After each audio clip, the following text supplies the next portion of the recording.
Good afternoon, everyone, and thank you very much for joining us for our session today on the Modern Student Archive. We're going to begin our main presentation now.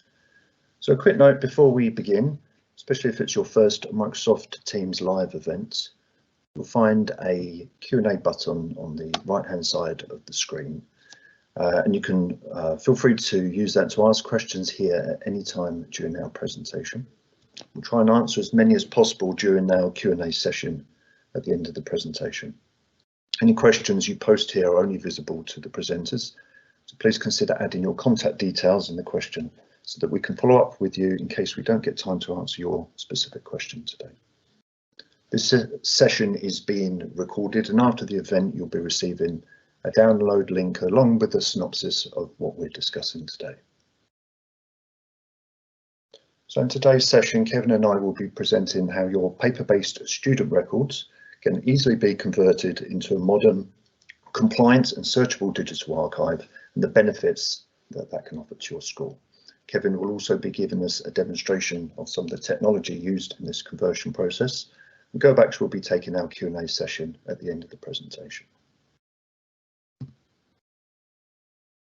So digital transformation, certainly in education, isn't new, and many, if not most schools, have been undertaking some type of digital transformation for quite a while, well before the current pandemic.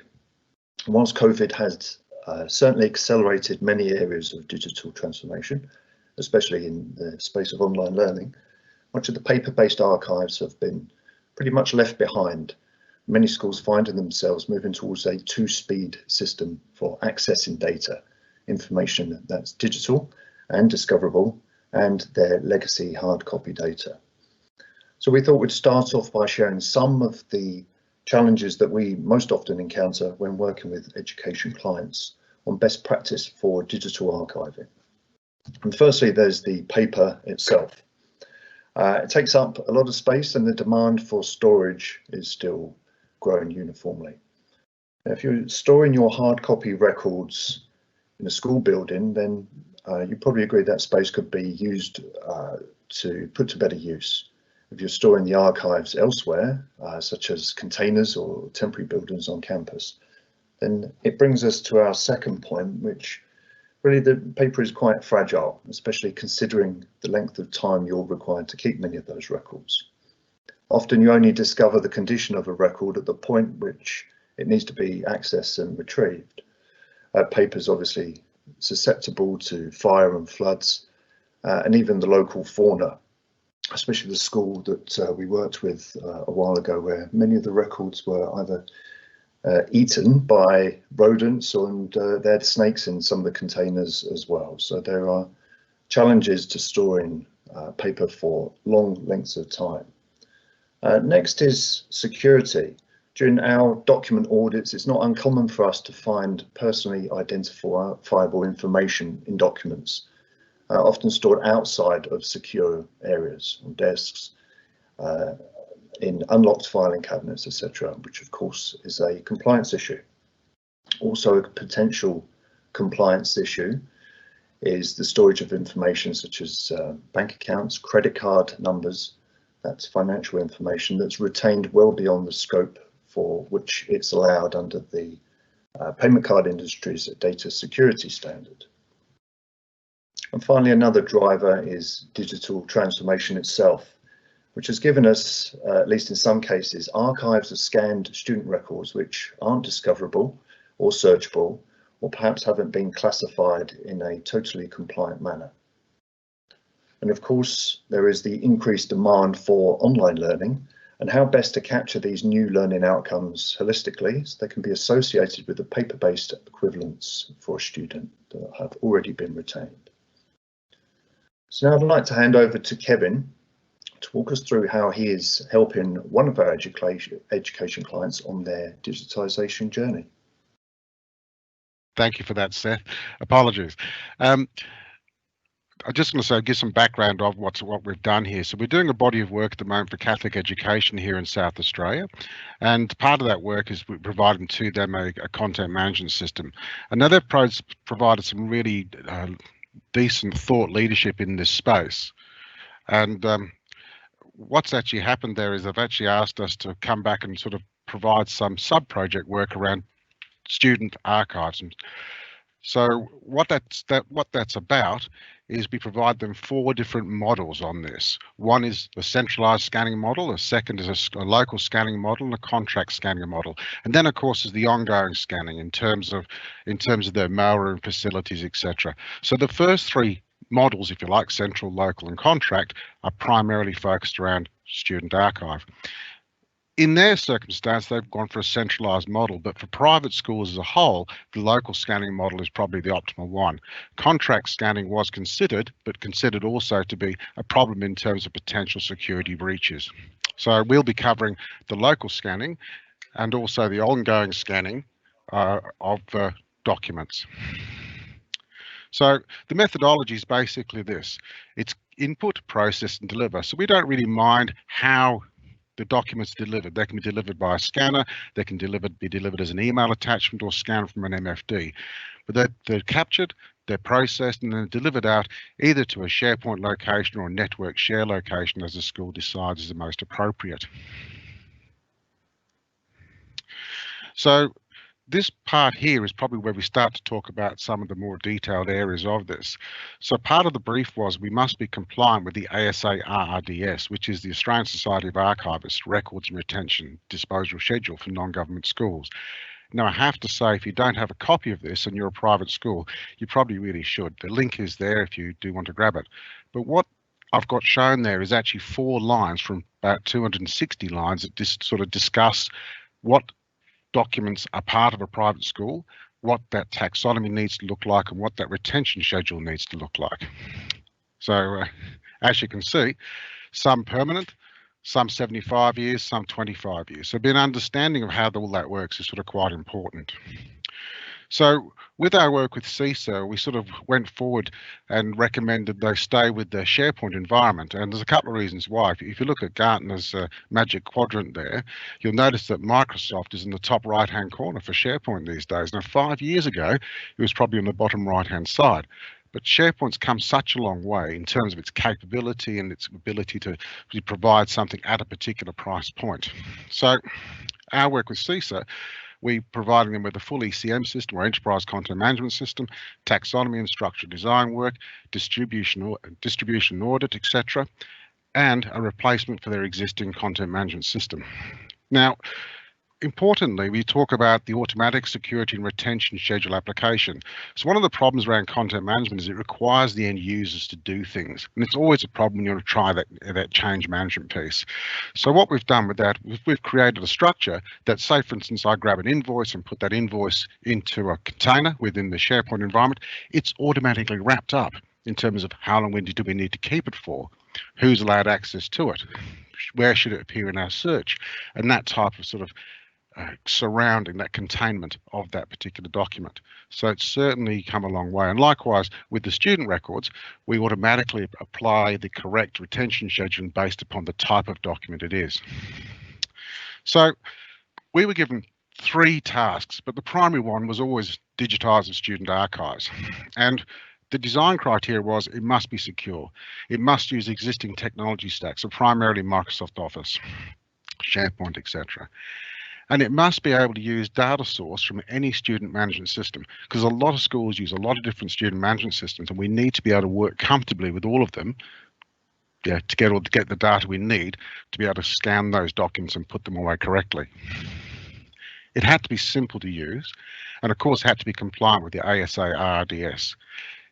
It also needed to be, and very significantly, a low-cost license model and a low-cost implementation. Now, I'll talk to this later on, but have to say this is a very, very cost-competitive solution. The second task was to simplify the incoming filing of Guardian returns. Now, a lot of schools are saying, look, we're going to go down the digital path, etc. But a lot of schools are also saying, look, we still want a wet signature. And we really want that wet signature to come from the Guardian, so we can send a form home with the child, the parents or the guardian sign that document. We want to be able to capture that on the way back in. And of course, the final task was to simplify the incoming filing of incoming mail. So that's badly worded on my part there, but to simplify incoming mail. So looking at a school archive, it's actually sort of not dissimilar to what you're seeing there, albeit this is a very tidy version, but there's a logic to the way they're stored. It's by year, then by student number or student surname, etc. And it's sort of important to understand that when we're looking to take these documents away and make them to digital archives. So as a high-level process, we create a cover sheet that's attached to the folder, and then we scan that document in. Now, it's all important to note that this is vendor agnostic. This will work on any MFD out there that's capable of scanning to a folder. So the document's delivered to a folder, it's then delivered to a server location where it's processed, and then it's delivered out into SharePoint or into another repository that the school nominates. So you'll notice on that previous slide, the cover sheet had a QR code on it. And there's some logic around the use of QR code. Well, and firstly, it's a standard capability within MS Word. It just grabs a CSV student detail, a common piece of data file. It's not commonly used in a document archive context. Why that's important?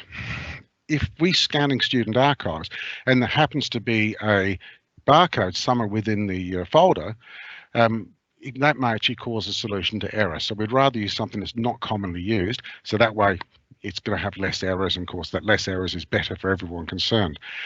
The other thing is, if someone's got a really long name, with a barcode, when you start adding that really long name with the student number, with the date of birth, and with the school they're from, that becomes quite a lot of information. With a barcode, there's a tendency for that to extend and extend and extend until it causes a wraparound on the page and therefore doesn't get scanned properly.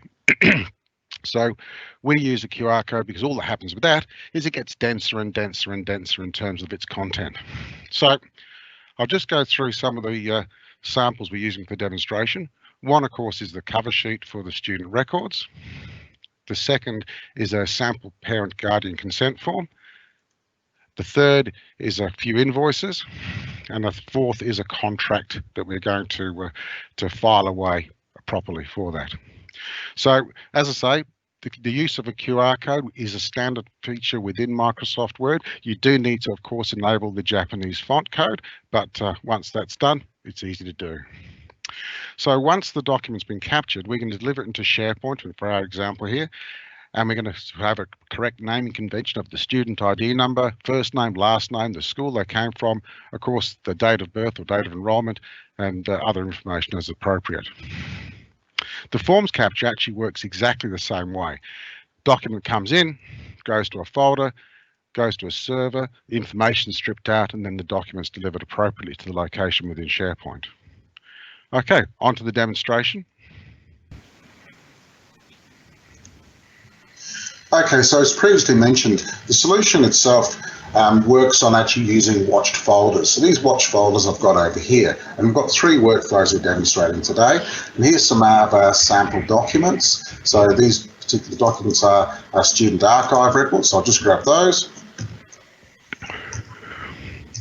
and drop those into our school archive folder, pretending, of course, they've been dropped in there by a scanner. And then we've got our a general incoming mail, grab all those, and drop those into our indexing file folder. And again, they're just random documents. You'll notice also as we're going through these, they are diminishing as they're taken into the system. And then, of course, we've got our incoming forms. And then within these forms, of course, I think there's about 5 or 6 of those. Grab those, drop those into here, paste there. That's been scanned in as a batch. So it's sort of important to note we're showing some where they're coming out to. So here's our outgoing files. And currently, there's just start to come in. There's one document arrived, some forms folder there, and of course we've got our SharePoint location over here. So that's what's we're going to populate with through here when these documents are processed through. So what we firstly notice is there's a little sort of icon flashing at the bottom screen here, and that actually is telling us that we've got some documents to index. So this is a client running on my desktop here, but it can be accessed via web as well. So we've got people working from home. They can equally do this via a web browser. So the first thing to do is going to select the document type. So this is a contract. And I must point out, this is the bottom end of our solutions in this space. So we've got solutions that automatically categorise documents, automatically seek the appropriate fields and automatically file them away. But with that extra intelligence comes additional cost. So we're trying to keep this down as a school level solution wherever possible. So we've got our supplier as Alberts, and our contract number is, there you go. So the contract number's there. Contract end date, is that one there. Contract start date's that one. And what's the purpose of this contract? This is property. Okay, so we'll accept that document and send it away.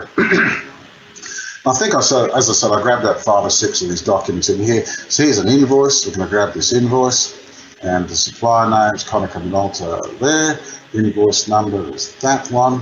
Ex-GST amount is that. GST component there. GST amount there looks about correct. Accept that document and where it goes. And this one here is a letter. So who's it from? It's from Jay Wilkes. And who's it to? It's to Peter Green. When did he receive it? Received that today. Accept that document and away it goes. Okay, so we've got another invoice here. Okay, and invoice number, I do, ex-GST amount is that, GST is that. Okay, and you can certainly sort of see that it's much faster than typing those particular fields in. Another one here, okay, we've got a newsletter here, which is a newspaper article. And the headline is Beating the Rap. The author is Sean Fuster. Today's publication, we just picked that through that one there. Accept that document, and there it goes. Another invoice. Supplier name Summer Guamba. Invoice number, ex-GST amount, doesn't show it. GST amount, $59. Shows the GST. There you go. Accept that document and away it trots. There's no more documents to go. So whilst that's been going on, all the other documentation processing has been carrying on as well. So what we've got here is, I'll show you first the school forms. So what we've done here, we've told it, look, as those forms come in, segment them out by the location where they're going to. So for instance, we've got an Adelaide Zoo form here, and we've got a couple of documents been captured. It's captured the first name, the last name, the student number, what other information is relevant to this particular document, and you can sort of see it's automatically created a folder structure based upon that. And likewise our school archive, because not everyone wants to store the documents into SharePoint. Some people want to store them in local drives, so we've just told it, look, structure something up, and you can see the document is named appropriately by the first name, last name, student ID number, date of enrolment, etc. And in this case, the school involved. So it's pretty straightforward there. Into our SharePoint environment, and I'll just refresh this. And again, you can sort of see that it's created a folder structure based upon the location that someone's gone to, and it's also, of course, created a file name that's appropriate for this. We'll match this to our school excursion for you. Off the trots, and you can sort of see what's going on there. So it's very quick to set this up into SharePoint. And of course, once it's in SharePoint, you've got that federated search, etc. So in terms of our student archive, again, we've got all that information in here. So not only have we got a document named appropriately, we've actually got a whole raft of indexes that allow us to search, etc. on indexes and anything you want. And again, it's free text search, so you can actually look for text within the documents as well. So that's basically the demonstration. It's pretty straightforward. Index and file out. Okay, so we scanned those other documents like general mail, and it's created a folder structure based on that. So it's scanned our contracts, popped them into there, named them appropriately. Some invoices, it's popped those into there, and newspaper articles. As you can see, it's named them appropriately based upon what they were. So that's pretty well it. Okay, so with that very brief demonstration over, we're sort of heading into the Q&A session. So I might just hand this over to Gabash. Over to you, Gabash. Thanks, Kevin. Thanks for running through the interesting demonstration for us. Now I'll open the floor for some Q&A. We have seen some of the question that has been posted in the Q&A section. So if you want to ask any questions, now it's the opportunity. And you can do so by typing, by going through the Q&A section of the webinar. Just message your question from there. Now, please don't forget to include the email address and name in case we are not able to get to your question. We'll be able to answer it later. So having a look at the questions, we got first one, and I would like to throw that over to you, Kevin. What file formats are my documents saved in? Yep, good question. We recommend saving the documents as PDF-A text searchable documents. That way they're safe, they're secure, and they're sort of in a format that's accepted as a part of an archive, digital archive, so they'll be able to be read into the future. The solution does, by the way, have capability to also do conversion. So if you've got image documents you want them converted to Word or Excel, what have you, it does actually have that capability also. Hope that covers it off. So is that, Kevin, if someone has already been scanning their records for years, they're in PDFs, but they may not be searchable or discoverable, so that function will convert that archive into something that's more useful. Yes, there's a content crawler capability within the solution. So you can say, look, turn yourself on tonight at 6 o'clock, go look at that digital archive over there, find the documents that aren't text searchable, make them so, and then return them back into that archive. Or you can say, I've got a digital archive over there, or lots of digital born documents. Go over there, turn yourself on at night, process those documents and deliver them into SharePoint using the same container structure as they were stored in. So you can actually use it multiple ways to achieve that sort of outcome. Thanks, Kevin. So there's another question. Are you required to create a cover sheet with QR for every document, or does it become intuitive? I'll assume that's a question for me. Yeah. Yeah, look, this is the bottom end of our solutions in that space. So we do actually offer solutions that are intuitive enough and do learn, that do have AI, but they come at a higher cost. I mean, the more intelligence the solution has, the more obvious cost it has. So it depends on your circumstance. This is the sort of entry level, the bottom rung, if you like, but we'd be very happy to have those discussions with you, because we can certainly satisfy those requirements in terms of that automatic categorization, capture and insertion into an archive. Thanks, Kevin.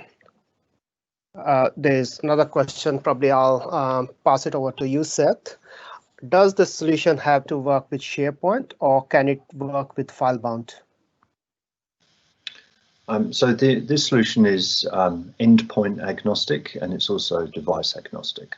So it doesn't matter what scanning hardware that you have connected, be it a Konica Minolta multifunctional device, or a different brand, or a dedicated scanner, or even attachments via email.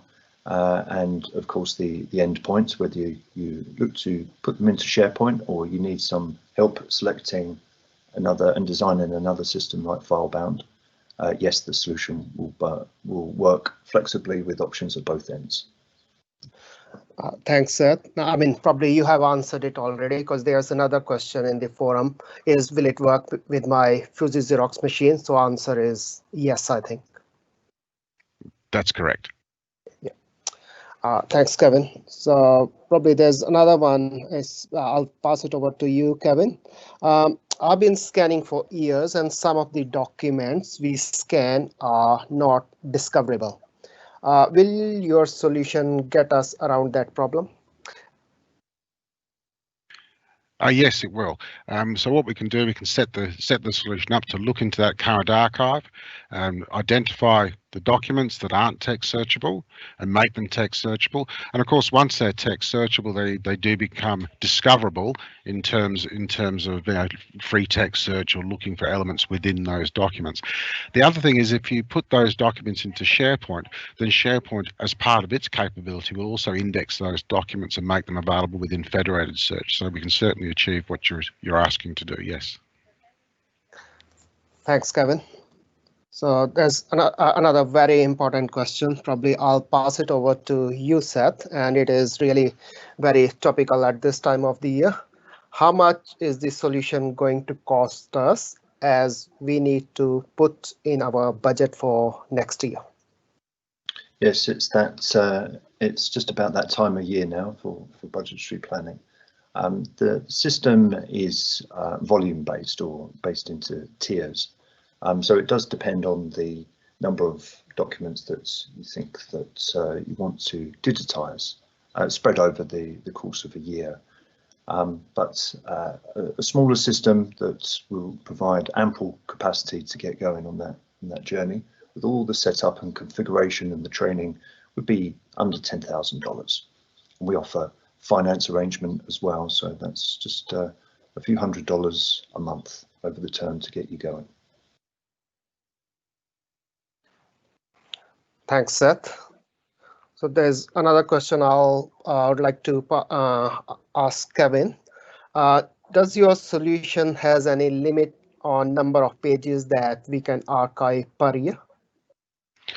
Yes, the solution does come in what's called a banded license category. However, those bands are pretty generous. So the entry level one is 100,000 pages. So think of a really good sized palette of documentation. It'll absolutely scan that, and it's annually reviewing. So it's a perpetual license, but every year you get that 100,000 or 300,000 or 500,000 pages restart. So you can sort of do it that way. There is actually a capacity to provide also what's called a battery pack. One of our clients here in Adelaide, they've got a very large archive.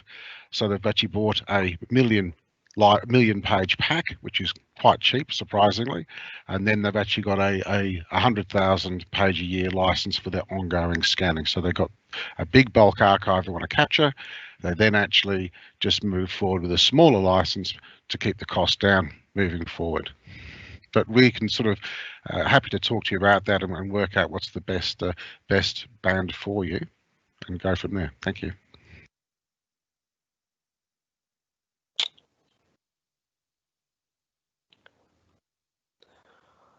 So there's another one.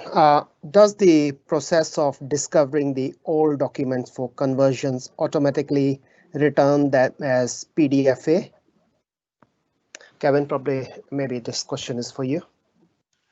Yes, yes is the answer. So if it finds a document, we can tell it to do other things to those documents and do other types of conversion, but the suggested outcome is PDFA, yes.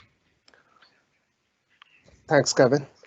So coming back to you, Seth, about the pricing, what you mentioned. So let's say what will be the cost of this solution per annum? So as Kevin said, the conversion software is priced into bands, and it gives you an allocation of a number of images to scan each and every year, and it resets on the calendar year.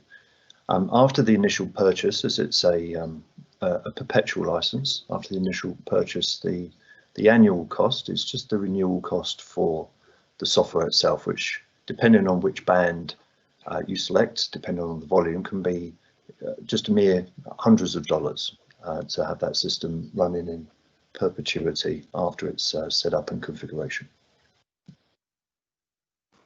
So it's directly proportionate to the band size of the number of images, if that makes sense.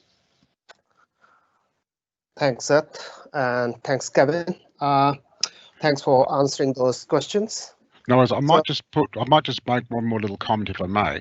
The solution is licensed by the page count, not by the number of workflows, scan workflows you have. You can have literally hundreds of scan workflows. And because of the way it's licensed, it's only licensed on page count.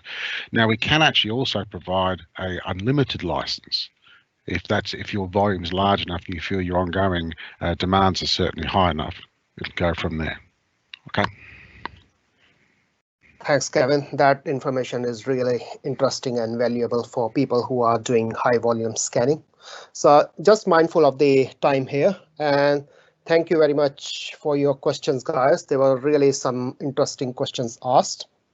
So we would like to close the questions here. In case you submitted a question and we were not able to answer, we'll get back to you soon after the presentation. So with that, I would like to pass it back to Seth to close off, and thank you. Great, thank you, Gurbaksha, for that, and thank you, Kevin, for the presentation. So that does include conclude our session today. As mentioned at the start, you will receive a follow-up email with the download link to the recording of this and a synopsis as well. And feel free to reach out to your Konica Minolta account manager or contact us via the phone or via that web link there with details on your requirements and how Konica Minolta can help you explore your opportunities in digital transformation for your student records. And from all of us here, we will look forward to welcoming you to another KM webinar in the near future. Thank you very much for attending today. Giving shape to ideas. Konica Minolta.